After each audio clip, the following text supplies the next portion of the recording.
Adam, Jane, Rose, how the hell are you? My middle name's Jane? Today it's Jane. No one ever told me. I gotta tell you, buddy, I like this shacket. Is that a shacket? What is that? I guess you could call it a shacket. It's a shacket, right? It's not quite a jacket, not quite a shirt. Do you ever have one piece of clothing that you just get compliments on all the time? Yes, buddy. Yes. I mean, there is something about this article of clothing right here. It's great. I get it.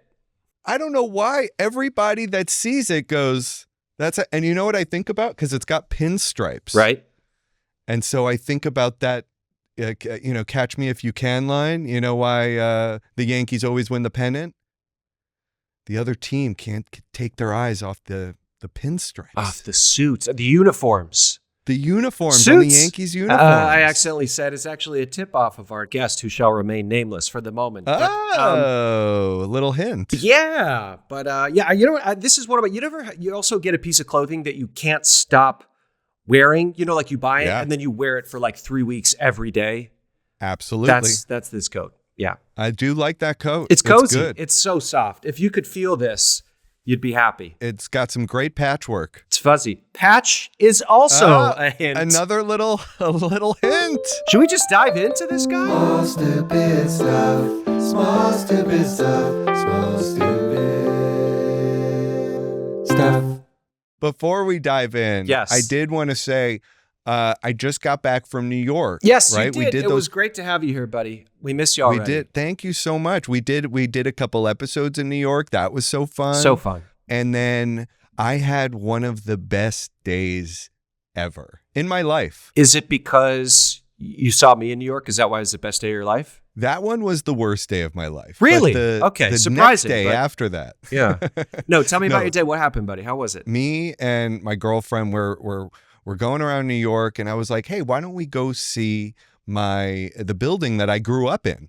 And we go and we say hi to the doorman, and she saw this, my building where I grew up, where I spent my whole childhood. And then we're like in the neighborhood. So we walk over to my junior high school. Oh, and I'm cool. like, this is where I went to junior high school. Was this planned or unplanned? Spontaneous? Unplanned. Oh, spontaneous. wow. That's great. And so we walk by, and there's a guy out front, and he's like, he sees me taking a picture out front, and he's like, you alumni? And I'm like, yeah, I'm alumni. I went here. And he's like, oh yeah, who'd you have? And I start telling him, and he was clearly on his way into the school. And he's like, oh, I know Ms. Zimberg. I'm like, oh, you do? Like, do you, like, should we say hi? Like, should we take a picture and send it to her? He's like, let's FaceTime her. And he FaceTimes my 8th grade teacher. No way. And she starts crying. Oh! And she is like elated. She said, I was having such a bad day, and this just made my day. That's awesome. And it was so nice. And then get this. We walk across the park.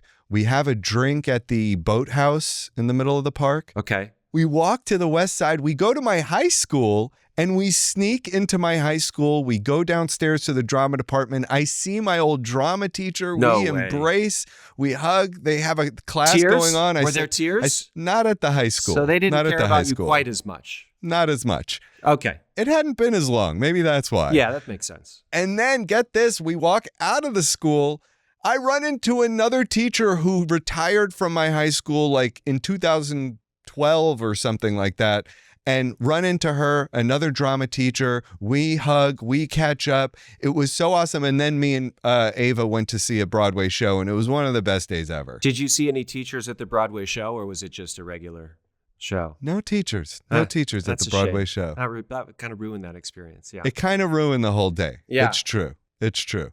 But other than that, fantastic day. Speaking of teachers, I'd like to take that segue right into today's guest. He's playing not quite a teacher, but a guidance counselor on a little program called Wayward on Netflix. He's a Canadian-American actor, a very handsome one, who is SAG Award nominated for his role as Mike Ross in Suits. I mean, we all know who I'm talking about now. He's joining us today to talk about some very small, stupid stuff. Ladies and gentlemen, our dear friend, Patch Adams. Yeah. They're back to the boys are back together. boys I don't are know that we back were in ever town. the boys that were together, but we're Patrick back. and I kind of have a nice little patchwork. I went to vibe. go switch my jacket. That's what I did because we were talking about coats you just bought that you Oh. can't stop wearing. And that's this one for Where me. So. did you get it, may I ask? This is vintage. Yes. I bought it at an antique store here in Bozeman, Montana. So it's like from the Nice. 70s. So I'm Nice. in love. Yeah. Dude, the vintage stuff is the best. I get a lot of Canadian lumberjack comments though, which I Yeah. don't love. That's okay. So It's still a we gotta cool work through look. those. There are worse things to be called. Sure, I am Canadian and Yeah. I haven't yet felled a tree, but one day. First off, do people know, is Patch out there? Is Patch a nickname that friends, does the world know this about Patrick J. Adams? Did you call me Patch back in the day? I feel like you did. I did. I feel like I was Patch to you. Yeah. It is not that common. Is it just me? It might just be you. And if I could talk to you about it, actually. Yeah, sorry. No, I didn't realize. I think I had a cousin that called me Patch. There was a time when Patch Adams, obviously, The doctor. was a thing in the culture. So I got that But a little I bit. feel like I picked it up from your close friends like Bobber and people like that. Didn't they Oh, call you Bobber Patch? calls me Patch. That's Yeah, right. and Bobber did- does call me Patch. And did Chris? Oh, those didn't they? Maybe don't way more people call me Patch than I realize. I don't know if the world. You can call me Patch. Patch is Yes. good. We go with Patch. Don't worry. I think it's become clear you guys have known each other for a long time. Patrick, me and you have also known each other for a long time, but not as long as you and Ryan, who went to school together. We did USC. We did. How about that? Patrick was like just a year or two ahead of me, the golden god to be chased. It was like that's the icon to. So my whole college career, I was just trying to meet Patrick Coolness. You know when people tell you what they looked like to you, but your lived experience of that time was so completely the opposite? Totally. That's what I wanted to ask. Like, were you kind of a rock star in No, college? I was riddled with insecurity and anxiety. I drank too much. I didn't know what I was doing. So the idea that anybody would think I was anything but that is hilarious. But Ryan, was he kind of considered? No, Like, he was a cool dude. And that's so interesting, though, because that speaks to like all of our experience in life so often, Yeah. don't you think? Where we're like anxious and like, I suck, I messed that up. And everyone else is like, this is the coolest dude in town. yeah, why can't we feel like we're the coolest dudes in town? How do we do that? How do we get there? Drugs. Yeah. Drugs. Therapists and drugs. I was going to say, yeah, uppers, Yeah. but let's try therapy. Yeah. It's a healthier choice. Can we go back to the story about Adam taking pictures outside of schools? 'Cause Yeah. I feel like we skipped right over. Hey, listen, that. there were no kids in the pictures. They were just. It was I just. see. Okay. It was just the signs. It was just the signs. You don't have to go door to door, Adam, now announcing when you move to a new neighborhood. You're good, right? He As just far likes to as go I by know. any school and just take pictures just Of for his children. collection. The guy's like, "Are you please tell me you're alumni." Yeah, but if you're not alumni, the police are on their way. The security guard's tone is like, you have a valid reason for being near, right? Yeah.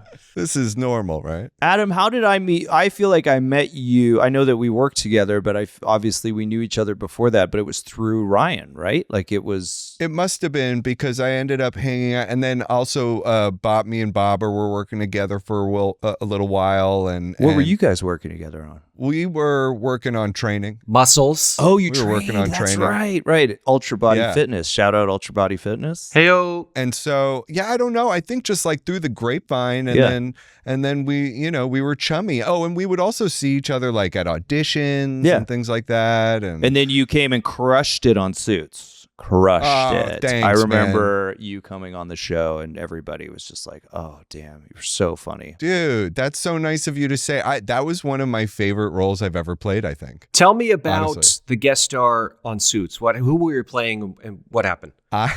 What were you? Were you a drug? I want to say you were a I was drug a dealer. drug dealer. Classic. I was a drug Classic dealer Adam Rose. named Omar who spoke like he was Sam Jackson in Pulp Fiction. No, you didn't. Yes. What was your voice? This is like pre-canceling territory, because if you did it today, someone's going to get upset. It was borderline cancelable. Give us a little bit of your Sam Sam Jackson Jackson. drug dealer. It was like, you know what they call a quarter pounder with cheese in France? You know, like I literally quoted Sam Jackson in Yeah, you're canceled. Survey This- says, yeah. cancel. Going viral right and, now. Clip it.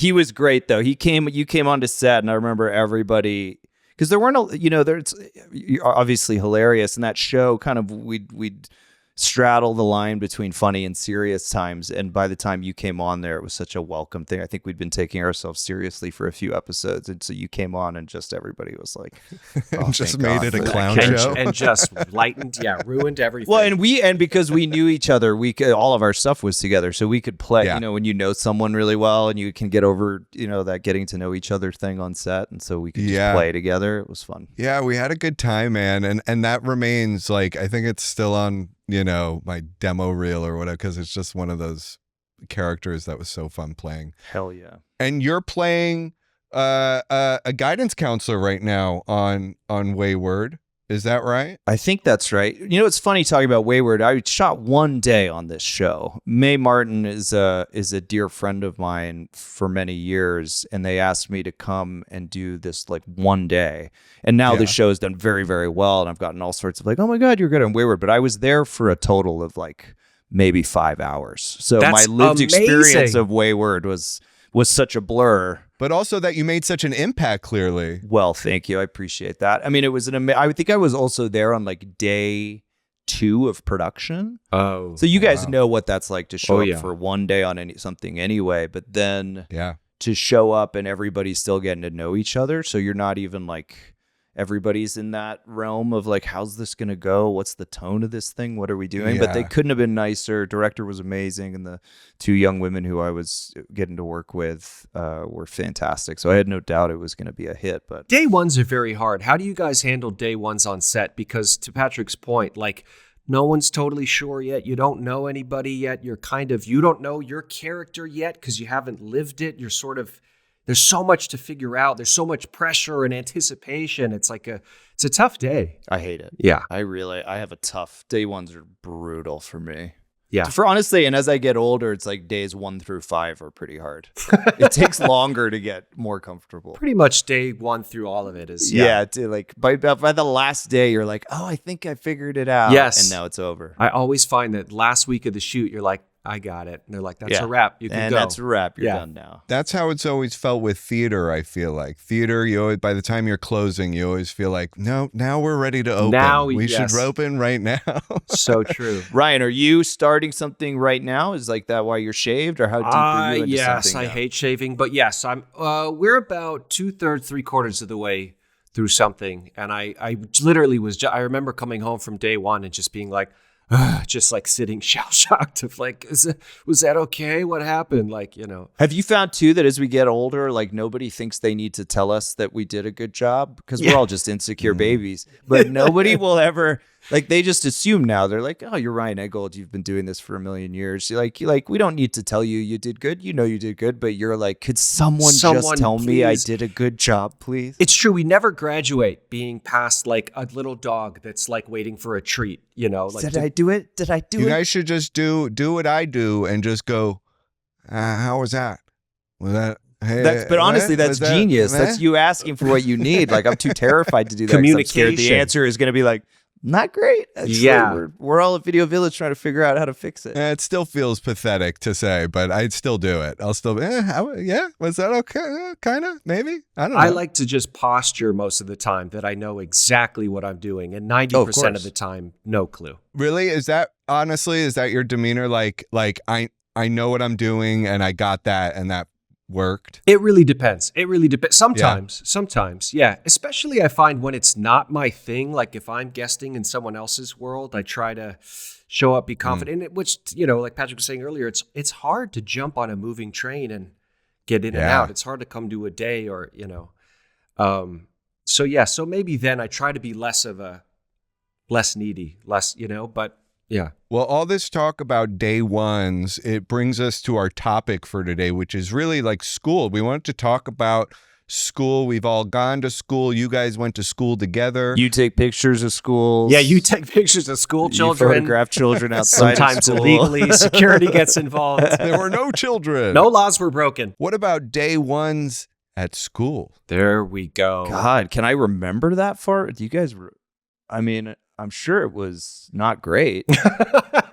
Do you remember being like one of the kids who would like cry but when their parents dropped you off? Or were you cool as a cucumber kind of, I got this? That's a great question. I don't think I was a big crier. I think I was too nervous to cry in front of. I remember as a kid being too nervous to cry in front of other kids. I never wanted to be crying in front of other kids. Already a man at age 5. Yeah. Love it. Don't you cry. Don't you express those feelings. In preschool, I used to cry when they picked me up. That's what my daughters will do that sometimes. Wait, Adam. Yeah. There's some family trauma here. Do you hate your parents? Well, that's what everybody thought. My parents would be like, they're going to think we're abusing this kid. But what was really true is that I loved nursery school because at the beginning of the day and at the end of the day, they would roll in one of those TVs.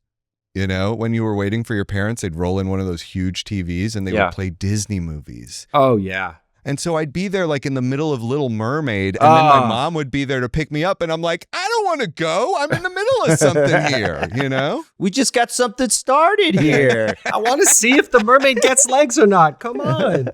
She needs feet. She needs feet. As you're being carried away. Please. Do you guys remember all those great like videos in grade school? Like what was it? Do you remember Magic School Bus? Of course. You know, and they would drive down into the human body, and like those were great. I miss those. You have a one kid, Adam? Is that right? I do. I have a 4-year-old. Congratulations. So you're getting so into the experience of learning this like all through their eyes, again, right? Yeah. All over again. And it is wild and it is exciting and it is hard sometimes, but it's... Does he ever cry before or after when you're in the drop off? Does he feel... He loves his preschool. He loves it. He is like cool as a cucumber Did when he's going you cry in there. when you dropped him off day one, Yes. first day at school? I don't know if I cried, but it is a very strange feeling inside when that's going on. Patrick, you guys have 2? We have 2 with a 3rd on the way in. Oh, No way. Congrats, buddy. Yeah, thank you. How old are your kids? 7 and 4. 7 and 4. 7's getting up there. She is getting up there. 7 going on 25. Nice. You know, we had been through COVID. I can't remember what year she went to school, but we were just coming out of COVID. So when we dropped her off for school, preschool, like first day, she was in the little mask, and we had all been like in a house together for that endless amount of time. So dropping her off at that gate and watching her go in, I mean, she was fine. We were a mess. So hard. I can imagine. Brutal. I need to have a kid so I can take them to school. And come on, we need little Eggolds. Yeah, come on. Mini terror on this world. Yeah. There we go. Patrick, do you have any what's your earliest school memory? I always have a tough time with earliest because like at some point it's all a blur, right? I don't know. I remember though, for me, school was tough because we moved to England when I was 7. Oh. And so my like kind of earliest memories of school were almost around then. And it was more the difficulty of transitioning from, like a Western school system to suddenly being in England. Yeah. And I remember we were trying to like go around and figure out what school I was going to go to. So I would get taken for like a half day to different schools. And the British school system is totally different and it's a different vibe.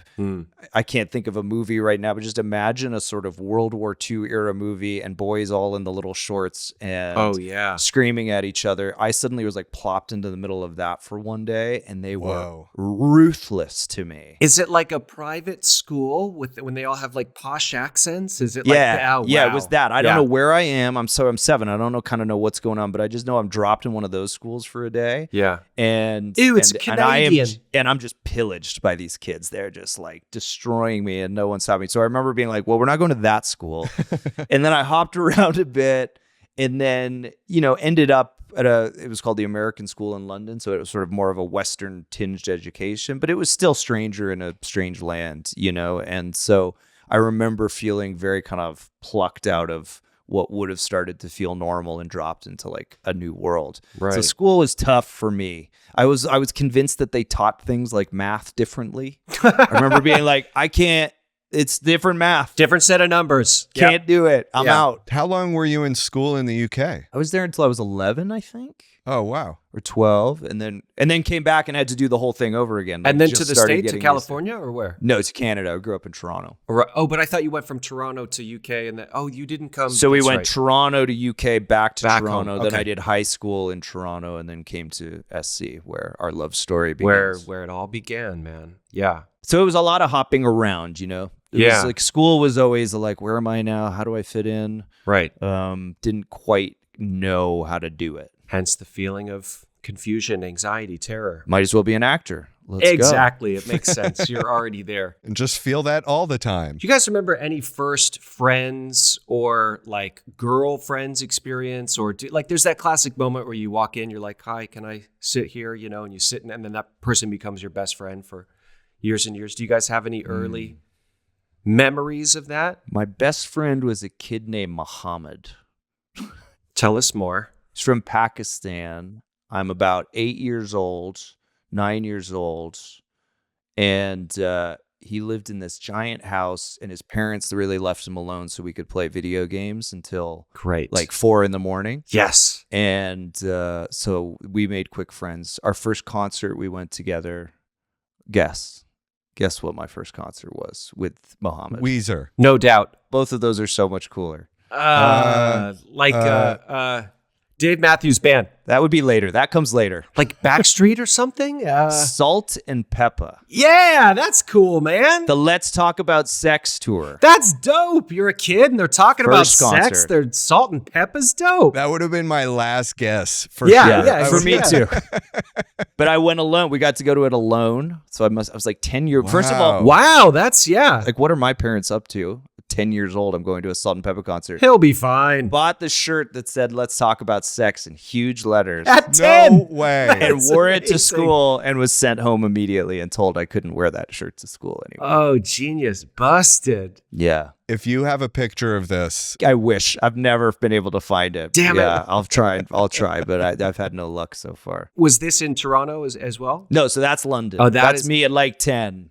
That's like my earliest kind of friend memory. Gallivanting through the streets of London. That's great. What are your young friends like? honestly, I had like one friend in elementary school and didn't really make friends until junior high school. I was definitely the nerdy kid. I was the shortest kid in class. I had glasses. The funny kid? No, I was not the funny kid. That didn't start until junior high school. I feel like in junior high school, I spent one summer. I think it was the summer before. Was it before junior high or high school? Anyway, one summer I spent binging Happy Days on Nick at Night. Alone? And I By yourself? Yeah. Okay, you know what? I'm glad you can be honest about it. I was just binging Happy Days, and I became like enthralled with the Fonz. And I was like, the Fonz is the answer to all of my problems. Like, if I could just be like the Fonz, Amen. everything would be okay. Did you start to emulate Winkler? So I got a leather jacket. Oh, yeah. I started putting gel in my hair, and I started just kind of carrying myself differently, like carrying myself like the Fonz. And I did, like before anybody had ever said fake it till you make it, I was faking it till I made it. Like I was So it like, I'm worked. just going to act like I'm cool until people think I'm cool. Have you gotten to meet and or work with him in real life? No, but I hear he's like the best dude The ever. greatest human being Kindest person in to the walk the earth. Have you guys both worked with him? Not work. I did like one of these like 24-hour play things for a friend's theater festival about 6 months ago or something, and he was there. He just could not have been a sweeter man. He got my address and he writes children's books. He's written dozens of them, a ton of them. Yeah. I forget what they're called, but we just met each other. Oh, tell me your kids' names. Within 4 days of this thing, I had a package with these kids' books that were like written to my kid. Like That is so just nice. the sweetest man. So kind. So he's a perfect guy to emulate. Yeah, that's for sure. There was some show I was doing where he was doing a show like on the same network or something where we kept seeing each other at these press events to the point where he'd be like, hey, Ryan, I'd be like, the Fonz knows my name. He knows my name. name. How cool. He is always so kind. He'll also remember your name forever.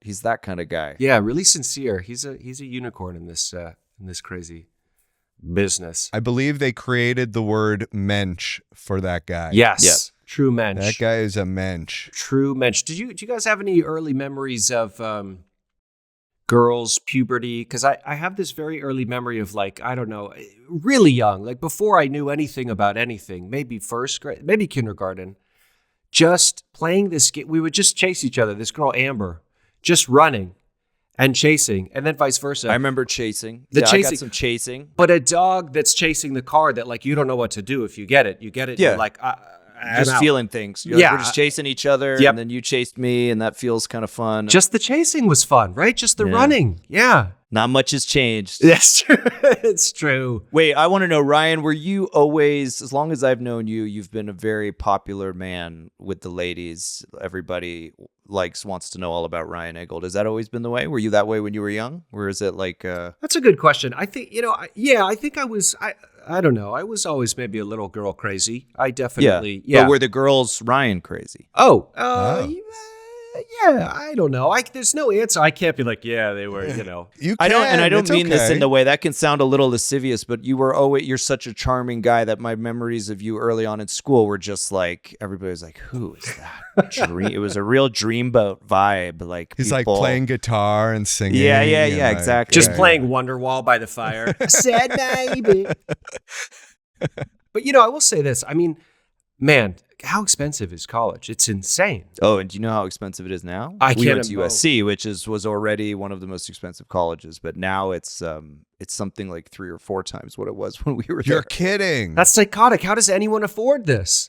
How does anybody go to school in this country? Imagine if you wanted to do what we're doing, if you took half that money and like made a movie with it. I think about that all the time. I'm like, God, that was... Also, I mean, I don't know what you did in school, but You don't want to know. I wasted a lot of time. I mean, not wasted time, and then I learned about myself. You know what I mean? Yeah. Though? Like, if as an adult now that understands the value of money, Of course. to think of what that young version of me was sort of Oh, of course. just eking by, just Sure. just razor thin. But margins. also, when you get older, you appreciate, like, I mean, it sounds silly, but, education, learning, and, and these things. And if you could go back with that wisdom and really like soak up what you want to soak up, and instead of be like, ugh, I got to read this stupid book, and Well, and that's what we did. I mean, I guess that's kind of, I feel like how we got close, Ryan, was not really through the curricular stuff, but through the like Brand New Theater, which was a theater company that I got to run for a short time, which was all student run, student produced, student written work. Which then led to us doing that play after, Murat Saad that you came and did. Yes. And like, my point being is like all the stuff that we made happen outside of school. Some of my favorite experiences were those, like directing a play on your own. Patrick directed this great play called Murat Saad that I don't even know who I played in it, but it was totally demented and amazing. It's a play about inmates. It's a musical. It sounds great. About inmates in an insane asylum putting on a play about the French Revolution. 20 years after the French Revolution. It's an insane play, but everyone that's in the play has to be an actual insane person, which is so fun to play, especially at that age. How old were you when you directed this, Patrick? I mean, that must have been 22, 23? Maybe, yeah.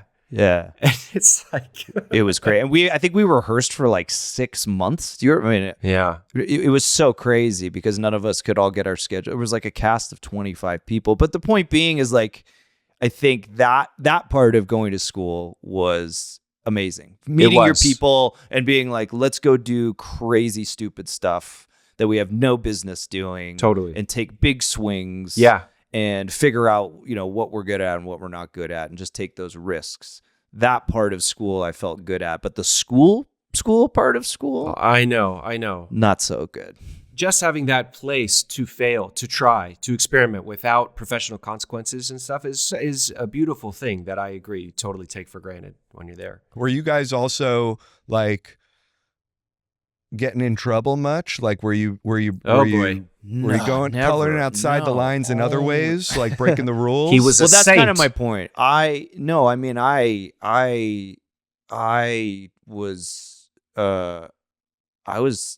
managed to do school. I got good grades. I passed all the things. I wrote the papers, but yeah, my extracurricular schedule was busy. So you were an achiever. You were getting good grades. I was kind and of everything. burning the candle on 15 different ends. I was the opposite. I was very much getting terrible grades, especially in high school. I was getting terrible grades, but not because I couldn't do it. It was because I just didn't care that much.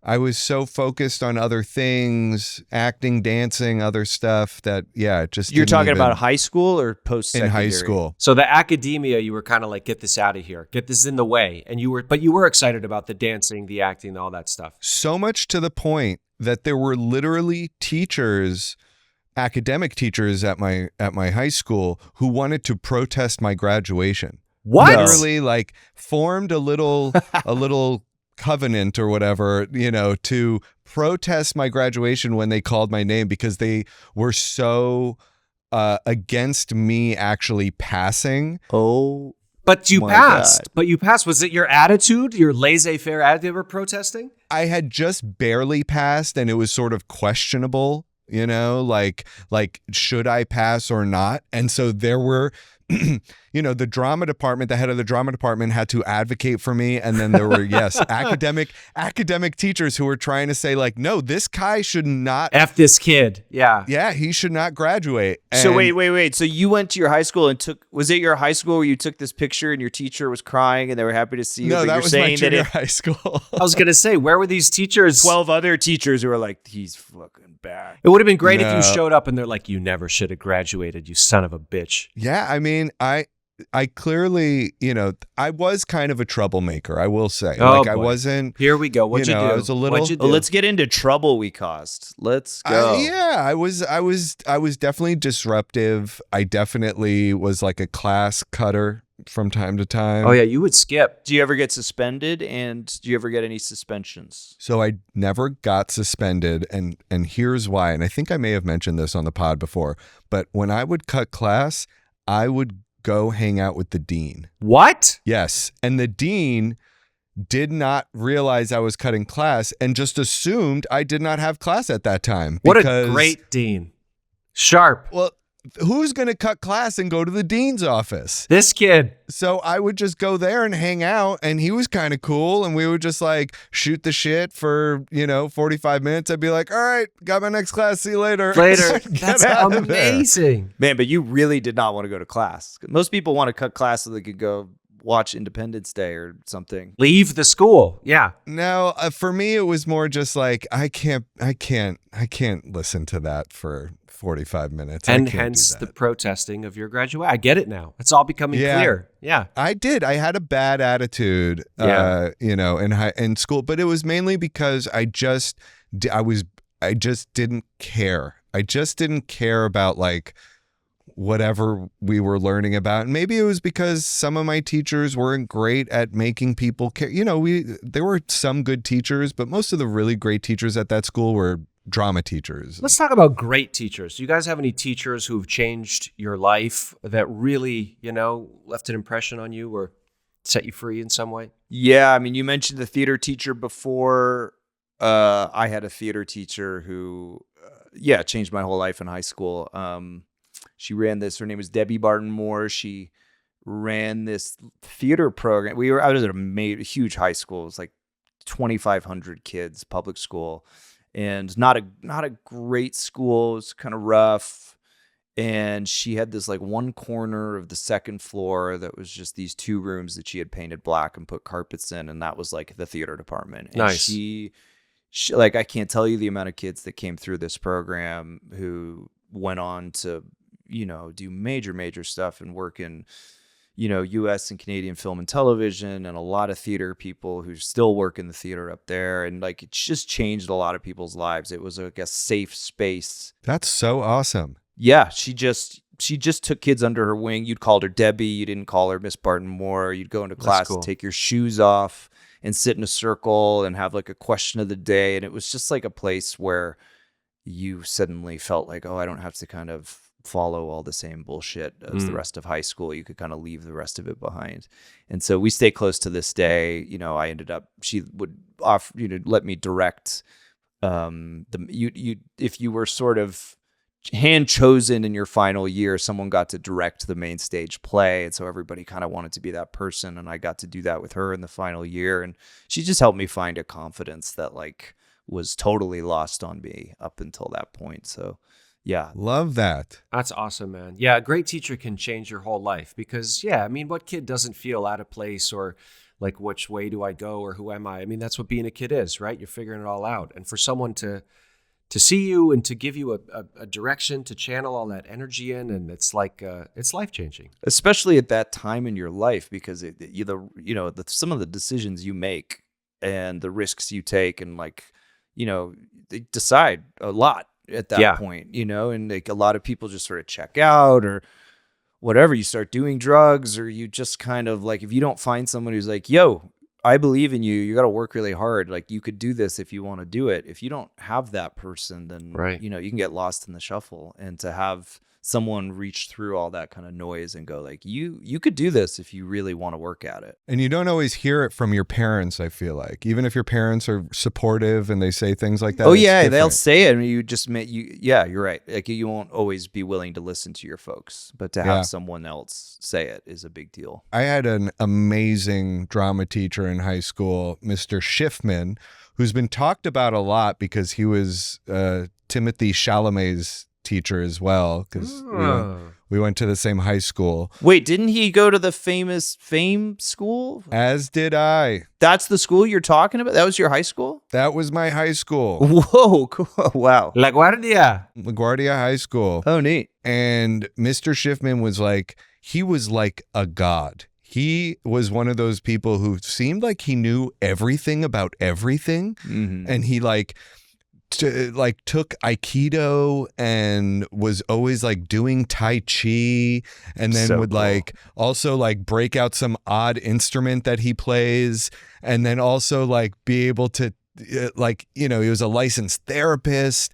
I remember he was directing me in West Side Story. He was an amazing director also. And I was going through a breakup, one of my first breakups ever. And I'll never forget what he told me. He's like, is your heart broken? I said, yeah. And he said, isn't that so great? You're young. You're feeling things. You're not always going to feel this way. And you should remember this feeling. Like, imagine that you were in love. Your heart is broken. That's so great that you're feeling these things right now. He was one of those guys. And it was unbelievable. It was exactly what I needed to hear in those moments, That's cool. Do you still keep in touch with him? Do you ever see? Yes. Oh, cool. Yes. We talk on the phone like every few months or so. We'll catch up, and he's retired since, but he's still doing like a million creative things. And he is just like, he's just one of those people who seems to have the world figured out, Yeah. He's just good. He's just got it. He's just got it. Yeah. It's funny. My high school drama teacher told me the same thing about getting your heart broken or feeling these things like loss when you're a kid, and you just see it as bad at the time. This is horrible. I hate this. Yeah. And they're like, this is, first off, if you're pursuing acting, this is educating you. Mm-hmm. On how it feels to be human and what the experiences are. And two, isn't it amazing to be alive?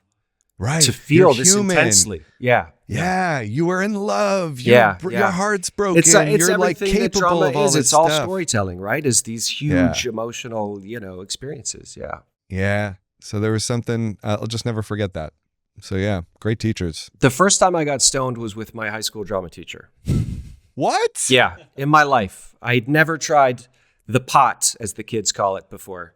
And I hope she doesn't get in trouble for this, but it was my choice.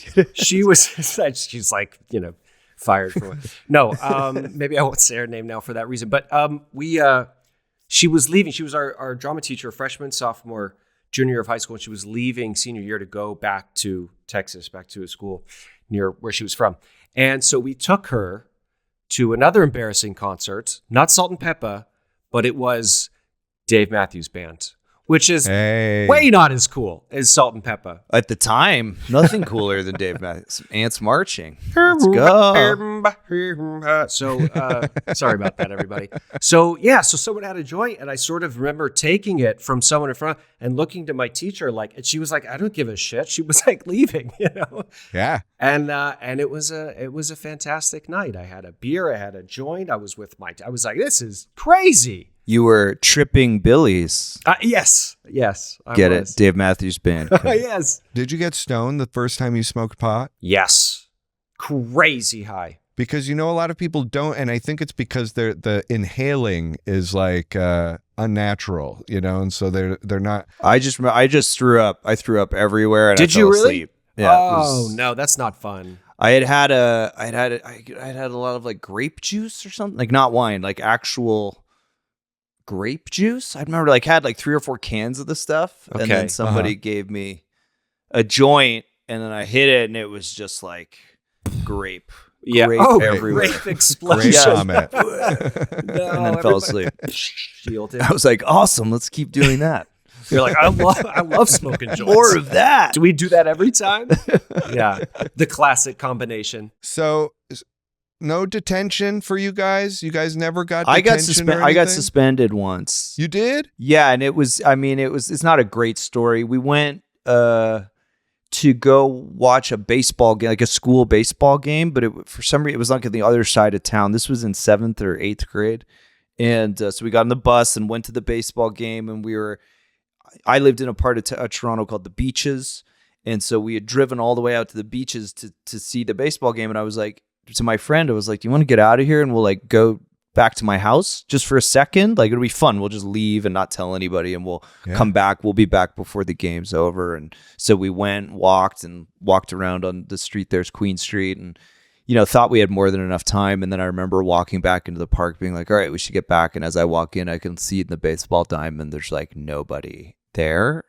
And I'm like, oh no. And I see this one teacher who I don't remember his name, but I remember he was smoking. He was sitting there like just ripping a cigarette, just like waiting for us. And we walked up, and he was just like, come with me. And I remember the ride back in his car that stank of cigarettes, and just that like, oh, I'm in the teacher's car.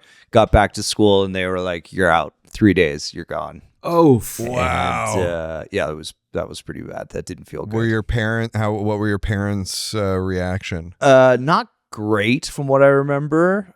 Luckily, like my parents were both sort of like workaholics. They my dad was a journalist, so he would leave for months at a time. I think I might have gotten lucky, and he would have been overseas doing something at that point, so he wasn't around. And my mother was just like, she was also working a lot. So I think it was more like, all right, you screwed up. Like, you're going to stay home and you're not leaving your bedroom, and don't you dare turn on the TV. That was always the thing. As long as you just don't turn on the television, and you're fine. So it wasn't that bad. And you know what she did in that moment? She guaranteed that her son would grow up to be on the television. Yeah, exactly. That's right. Yeah. I'll show you. I'll get in that television. Be in there. I will be in it. Did you guys ever pull an all-nighter, like the classic all-nighter to study or to... Did you ever have one of those? Not to study. Boy, just to do some other things, I see. It was a kind of studying. Just to be delinquent. Learning something just to else. do that. Yeah. I left everything to the last minute. I don't know about you, but in college, like if I had a 15-page essay, I was the guy that hadn't touched it until the night before. Yeah. And so most of my papers were written in that state of like, let's go. Do you guys remember Spark Notes? Oh yeah. Oh yeah. I mean, yeah. I was all over Spark Notes. Dude, you know what's funny? I remember being a kid and being like, what's the word? I don't know, pretentious or idealistic or something. I was like, I'm not going to use Spark Notes. I'm not going to cut. I'm not going to cheat. Oh, and for those that don't know, Spark Notes was like basically instead of reading the book that you're supposed to read, you could read the Spark Notes, which was like the bullet point version. It was like Google on paper. Yeah. right? Yeah. And you could they would actually sell like a SparkNotes book for that book. The yellow and black cover, man. Yeah. Remember it clear as day. Totally. Oh my God. And it was basically just like, don't want to read this book? Read these 2 pages over here instead. Well, you'll get it. It's not that complicated. Then you just have like one soundbite and the teacher's like, Adam, what did you think of the piece? And you're like, I felt like it was quite an exploration of I thought its lovers themes and were very romance. clear and distinct. But it turns out in college that became harder. In college, you wouldn't get away with it's those true. Sparks Notes bullet points, I found. And No. then you Yeah. were like, you really had to fake it in a whole new way. Also, finals week was like brutal. They're like, okay, you're studying, you're going along. Now we're going to schedule every exam for every class you've had back to back to back, sometimes 2-3 in a day all week. Yeah. And you're like, how am I supposed to do this? I want to be an actor, so I remember I had left Paul Backers, who's Rest in peace. not around anymore, right? Yeah, an amazing teacher at USC who's sadly not here anymore. Great man. I had left his exam until it was the last exam, and I hadn't opened the books whatsoever. And somebody gave me, I've done this. This is like the one time in my life I've ever tried it. Gave me an Adderall. Oh no. I've never done it. And I'm like, okay, I'll stay up all night, studying, and I'll walk in straight. I'll ace it and I'll go home and sleep. I pop this thing. At what time are you taking it? What time do you take it? I'm taking it at like 9-10 p.m. Oh, no. God. By I'm 10 saying- a.m., he's... So literally, I am to the moon. I stay up all night. I'm furiously writing poetry like a madman. Like, After 2 hours, he just scraps the final and he's like writing songs. I was calling my girlfriend at the time. Life is like this, like explaining manically, I get it now. And I don't think I opened the book once. And I remember the feeling of walking in and sitting down and, oh God, and just opening and being like, I don't know and it was like dates, like when was this style of theater Oh, invented? no. And I was like, this is horrible. His finals were notoriously brutal. They were brutal. For a bunch of theater kids that didn't want to study. That's why I skipped all of that. Do you guys have any like memories of each other? Did you guys hang out while you guys were at USC? We didn't like socialize a ton, right, Ryan? I mean, because again, I was like 2 years, I think a year or 2 years older than you. So you'd see each other at parties and stuff. But my main memories with Ryan was just like he would come in and just like crush all that brand new theater stuff and doing a lot of those plays that we were talking about, and always game, like one of those guys where you're like, oh, he's in it to win it.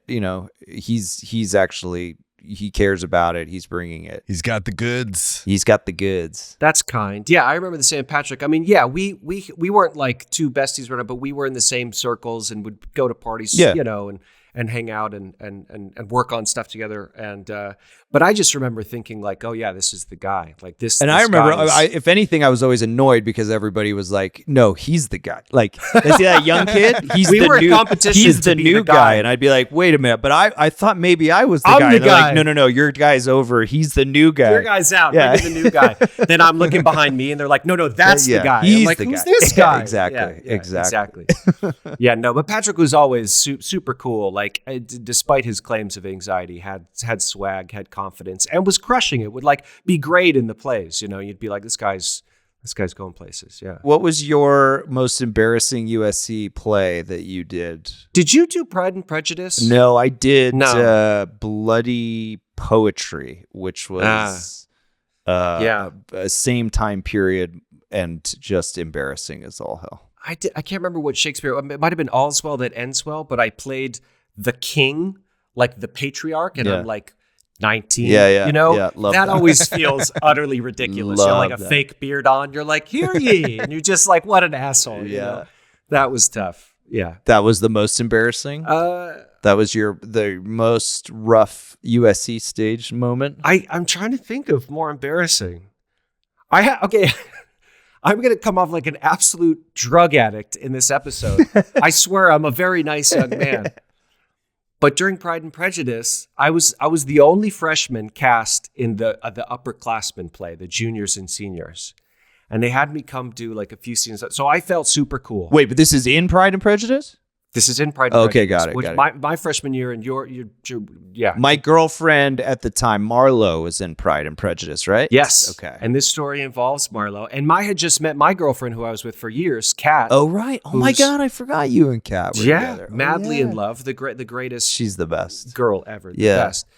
And the upperclassmen guys were like, hey, kid, you want to smoke a joint at intermission? And I was like, I think the last time I smoked was probably with my high school drama teacher. And I was like, okay, I'm not going to say no. I want to be cool. We go out the back of the theater at intermission. That's my worst nightmare. I'm in like a wig and like, coattails and like it's Pride and Prejudice, Jane Austen. And we go walking down the street while the show's going on. They pass. I'm trying to fake it. I'm trying to be like, yeah, cool. And we go back in, and I remember just staring in the mirror like, oh, God, like just terrified, blank. And I went out to do my big scene with Marlo, with Patrick's girlfriend at the time, who's starring in the play. And muscle memory kicked in, and I kind of got through it. And then I go to the exit, and I turn back for the last line, just gone. Feels like an hour passes, and Marlo saved me. She goes, would you like to take me for a walk? And I go, yes. Would you? May I accompany you? Yes. And stumble up back and go, but like sweating, like crying, like, oh God. And I remember being on stage and looking around and being acutely aware of lights and just everyone's looking at you, nightmare. So you're just nightmare. Everyone's wearing makeup right now. What is this? We're all wearing wigs. Yeah, it was bad, man. I've had that same experience without drugs, just that moment where you're on stage and you just realize what you're doing and you're like, what are we doing? I'm dressed funny and we're all pretending to be other people. When you fall out of the reality. That guy's asleep in the front row and his cell phone just went off. Yeah. I want to ask you, I was just talking about this earlier. Have either of you ever been on stage and had the moment where you go up? I mean, just on a regular night and you're like, I had a full-on panic attack on stage as a result of that happening. No, really? I was doing a play like 10 11 years ago now with my now wife Troyan. Well, she was we weren't married at the time, but we were together down at the Old Globe in San Diego. And there was nothing spectacular about it. It was just one night I went out and we start the play, lights up, me and this other guy, and we kind of do it back and forth very quickly. And lights up, he said his line, I said my line, he said his line, and I just for a moment forgot. And in that moment, my whole body just went flush, and suddenly all the lines that I was going to have for the entire play played out in front of me. And now every eyeball's on me. And I remember I just went full fight or flight mode. I would call it, I guess, a panic episode, not a panic attack. Because a panic attack, you literally are having a heart attack. But I couldn't I was slurring my words. And I was I remember looking at the exit, sort of how you described. I was looking at the exit. I was like, I got to get out of here. And I start moving towards the exit as I'm still saying lines, I guess, just by rote. And I get to the exit of the stage and then my brain says, if you leave, you're going to have to come back out. You're not, this isn't going to be over. And so some part of me was like, okay. And so I just stayed.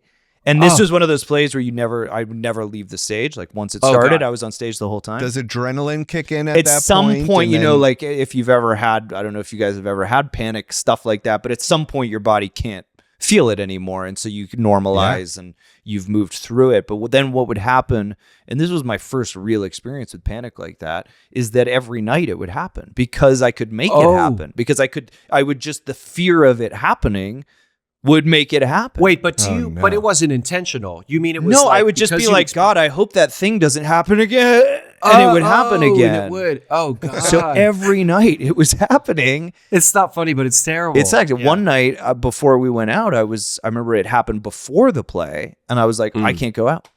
I can't do it. I'm not going to do it. They had to hold the curtain for 15 minutes. Oh, no. And it was it was great because it was it was the first time I had experienced panic like that. And I realized, I have a lot of work to do and I got to go to therapy and I got to really figure out what anxiety is. So it ended up being a helpful tool, but I gave up theater for like 6 years after that. Cause I was like, I'm not doing that again. Whoa. And then the next play I did was in New York on Broadway, where I had to be naked in front of 700 people every night. And that was which one was that? That was Take Me Out. We did a couple years ago. Yes. And it was like, I had always wanted to go to Broadway, and it was the first time anyone was like, come to Broadway. That never happened before. I was like, okay, which play are we doing?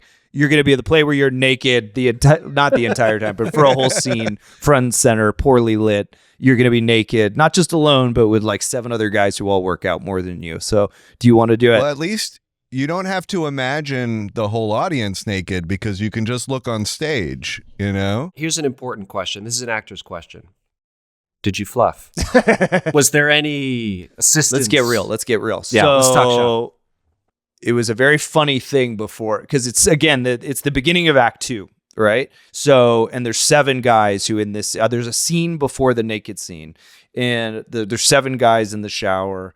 And right during intermission, everybody would go off into corners and you'd be like, where is everybody? And you get the sense there's some preparation occurring. Everybody's got a method. I don't know what's happened. I never saw anything, but I'm assuming there's some prep going on. But I love the visual of everyone just facing the wall. Corner. Just don't look. Literally, there would be one guy, I'd see some guy in the corner, and I wouldn't see anything, but you'd just be in the corner in the dark. Yeah, and you just not want to motion.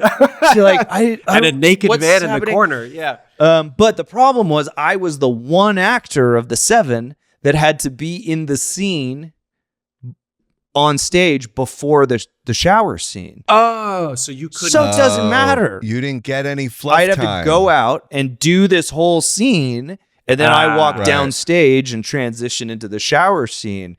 So not only are we all naked, but you're the one. If you're playing this part, you're the one actor that actor. There's nothing you can do. No. Oh my God, that's so funny. That's brutal. I love that. The image of everyone in the corner, facing in their silos, just is so great. Patrick, we're almost at our time here, and I wanted to have a moment to say thank you so much for giving us an hour of your time. Of course. Man. I know how busy you are. You're a dad now. You're about to have a 3rd child. Congratulations again. Thanks, guys. And it means the world that you'd hang with us for a bit. And please give Troy a big hug for me. I will. Haven't seen her in ages. Yeah, send her lots of love. Of course. Guys, good luck with this. I'm so happy you're doing it. I hope you'll have me back, and we can talk about other small, stupid stuff. We'll get even smaller and even stupider. Dude, so great seeing you. Thanks for doing this. Of course. My pleasure, guys. Have a good one. Love you, buddy. And we want to hear your school stories. So email us at smallstupidstuffpod@gmail.com. And you can follow us at smallstupidstuffpod on all the platforms.